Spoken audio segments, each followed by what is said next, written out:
Olá, eu me chamo Israel e nesse vídeo nós vamos resolver um problema envolvendo interferência de ondas eletromagnéticas. Um transmissor de micro-ondas situado a uma altura A de um lago transmite micro-ondas em direção ao receptor na margem oposta, situado a uma altura X do nível da água.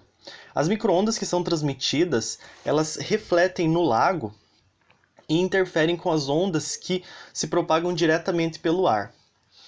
Bom, se a distância entre o receptor e o transmissor é muito maior que a altura do transmissor e também muito maior que a altura do receptor, para qual valor de x, no caso a altura do receptor, o sinal que chega ao receptor tem maior intensidade? Bom, nós vamos chamar de L1 o caminho óptico que as ondas que saem do transmissor e se propagam diretamente pelo ar fazem até o receptor. E vamos chamar de L2 o caminho óptico das ondas que saem do transmissor, refletem na água do lago e depois chegam ao transmissor. Bom, nas ondas refletidas na água vai surgir um efeito devido à diferença do índice de refração deles. Então, o índice de refração da água ele vai ser maior do que o índice de refração do ar. E por consequência disso, a velocidade da onda na água vai ser menor do que a velocidade da onda no ar. Isso acontece porque a velocidade de propagação da onda em diferentes meios vai ser dada por uma constante dividida pelo índice de refração do meio. Então, no caso da velocidade do ar, pelo índice de refração dele ser menor que o da água, a velocidade do ar vai ser maior que a velocidade da água. O importante de frisar isso é que então vai surgir uma diferença de fase de π radianos na onda refletida na água. Nós devemos lembrar que para que haja interferência construtiva, a fase das ondas deve ser a mesma. Então, por exemplo, aqui, duas ondas senoidais com uma diferença de fase π. Note que ao somar elas, como elas são opostas, então a resultante vai ser zero, então será uma interferência destrutiva. A gente vai corrigir isso substituindo o comprimento de onda de lambda para lambda sobre 2. Nós vamos somar meio comprimento de onda para que a onda que está atrasada em π, ela coincida com a onda original. Então, lembrando que as franjas claras do experimento de interferência, elas são dadas pela diferença do caminho óptico das ondas que estão interferindo, e isso tem que ser igual ao comprimento da onda multiplicado por um número inteiro. Então, nessa expressão nós vamos somar o meio comprimento de onda para corrigir o efeito das ondas refletidas na água. Agora, olhando para a geometria do problema, nós temos aqui o nosso caminho óptico L1 e o nosso caminho óptico L2, que ele foi dividido em L2A e L2B, onde que o L2 total vai ser a soma desses dois caminhos. Então, no ponto onde o caminho L2 ele reflete na superfície do lago, ele vai formar um ângulo θ com a superfície do lago, e nós vamos dividir também essa distância D, sendo dA o lado antes aqui da reflexão e dB o lado à direita da reflexão, onde o dA mais dB vai ser igual a nosso D. Bom, agora nós vamos encontrar primeiro o valor de L1. Bom, olhando para a geometria do nosso problema, nós temos aqui a distância do lago, nós temos a altura x do receptor, que está localizado aqui nessa extremidade, e a altura A do transmissor.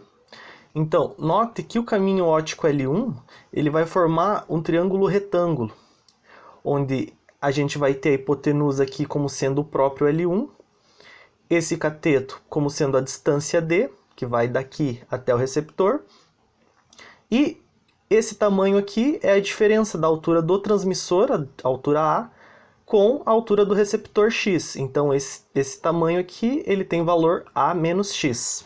Usando o teorema de Pitágoras nesse triângulo, a gente consegue determinar o lado L1 somando o quadrado dos lados dos catetos. Então, a gente tem L1 quadrado igual ao D quadrado mais o A menos x ao quadrado. E tomando, então, a raiz dessa expressão, a gente tem que L1 é igual a raiz de D quadrado mais A menos x ao quadrado. O lado 2 agora, nós podemos olhar para esse ângulo θ aqui e usar as definições de trigonometria para escrever os nossos lados L2A e L2B em termos desse ângulo. Então, olhando aqui para o lado esquerdo, nós temos a tangente desse ângulo θ vai ser igual ao cateto oposto A dividido pelo cateto adjacente DA. Então, a tangente de θ vai ser igual a A dividido por DA. E passando o DA aqui multiplicando e a tangente dividindo, nós podemos escrever o lado DA como sendo A dividido pela tangente de θ. Da mesma forma, para o lado direito, nós temos a tangente de θ igual a cateto oposto dividido por cateto adjacente. E então esse dB pode ser escrito como sendo x dividido pela tangente de θ. Agora, vamos lembrar que o que a gente conhece, a distância entre o transmissor e o receptor D, é igual à soma do dA mais o dB. Então, somando o dA com o dB, nós temos A dividido pela tangente de θ mais x dividido pela tangente de θ.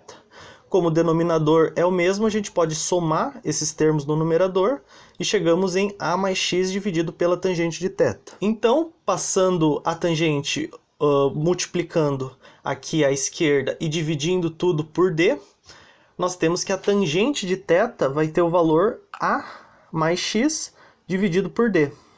E agora nós vamos usar uma identidade trigonométrica aqui para associar esse valor de tangente a um valor do seno. Então, a identidade que nós vamos usar é essa daqui, seno quadrado de θ igual a tangente quadrado de θ dividido por 1 mais a tangente ao quadrado. Então, está aqui a nossa identidade e nós vamos substituir nesses valores da tangente ao quadrado o A mais x sobre D, só que ao quadrado. Então, nós vamos substituir esse valor da tangente nessa expressão. Então, fazendo isso, nós temos o seno quadrado de θ vai ser igual a A mais x dividido por D ao quadrado, dividido por 1 mais essa quantidade ao quadrado. Então, aqui no denominador, nós podemos escrever esse 1 como sendo D quadrado dividido por D quadrado. E como o denominador desses dois termos é o mesmo, nós podemos deixar ele comum. Então, a gente pode escrever toda essa quantidade como sendo d quadrado mais a mais x ao quadrado, dividido por d ao quadrado. Agora, nós podemos escrever essa fração como sendo o produto da primeira fração, a mais x quadrado dividido por d ao quadrado, multiplicada pelo inverso da fração no denominador. Então, esse d quadrado passa para cima e essa quantidade que fica para baixo. Então, aqui esse d quadrado vai simplificar com esse d quadrado, restando somente o a mais x ao quadrado, dividido por d quadrado mais a mais x ao quadrado. Então, fazendo isso, nós encontramos que o seno ao quadrado, desse caso aqui, vai ser igual a mais x ao quadrado, dividido por d ao quadrado mais a mais x ao quadrado. Tomando, então, a raiz do seno ao quadrado para obter o valor do seno, eu tomo a raiz dessa quantidade, dividido pela raiz dessa quantidade. E fazendo isso, então, nós chegamos que o seno de θ vai ser igual a mais x dividido pela raiz de d quadrado mais a mais x ao quadrado. Voltando para o nosso desenho, nós podemos escrever agora o seno de θ como sendo, lembrando da definição, cateto oposto dividido pela hipotenusa. Então, do lado esquerdo aqui nós temos que o seno de θ é A dividido por L2A. E do lado direito, o seno desse ângulo agora vai ser cateto oposto x dividido pela hipotenusa L2B. Então, nós temos essas relações para o seno. E agora, passando o L2A aqui multiplicando e também para o L2B, nós podemos escrever essas quantidades em termos do seno. Então, o L2A vai ser igual ao A dividido pelo seno de θ, e o L2B vai ser igual a x dividido pelo seno de θ. Mas, novamente, nós desejamos o valor de L2. Então, L2 é a soma desses dois lados. Então, somando eles, como eles têm o seno em comum, nós podemos escrever eles como sendo A mais x dividido pelo seno de θ. Substituindo agora o seno de θ pela nossa expressão para o seno, lembrando ela, a mais x dividido pela raiz de d quadrado mais a mais x quadrado. Então, substituindo o seno nessa expressão, nós vamos chegar em a mais x que multiplica a raiz dividido por a mais x. Esses termos que são iguais, eles se cancelam, e o L2 pode ser escrito como essa raiz aqui.